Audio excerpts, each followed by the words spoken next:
নমস্কার বন্ধুরা, আমি বারবার বিনে পয়সায় সার করার কথা বলি। বিনে পয়সায় মানে এই না যে আমাদের সবাইকে সব কিছু কিনতে হবে। আমরা স্বনির্ভর হতে পারি সার তৈরিতে, কীটনাশক তৈরিতে। আমাদেরকে আসলে কারোর ওপরে নির্ভরশীল হতে হবে না। আমার বিনে পয়সায় বলাটার উদ্দেশ্য হচ্ছে আপনাকে কোনো কিছু কারোর ওপরে নির্ভরশীল হতে হবে না। বা গাছপালা বাগানের যত লতা পাতা আছে, আশেপাশ থেকে লতা পাতা সব আপনি মাটি দিয়ে ডাই করবেন।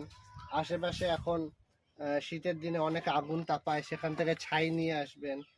তারপরে যদি আশেপাশে মাঠ থাকে সেখানে দেখবেন গরুর যে শুকনো গোবর, দেখেন আমি আজকে ছুটির দিন শুকনো গোবর নিয়ে আসলাম, প্রচুর শুকনো গোবর এবং ছাই।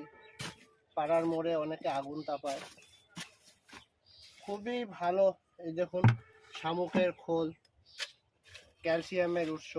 এই যে বাড়িতে হাঁসের ডিম আর দেশি মুরগির ডিম খাওয়া হয়, সেগুলো গুঁড়ো করে দিয়ে দেবেন।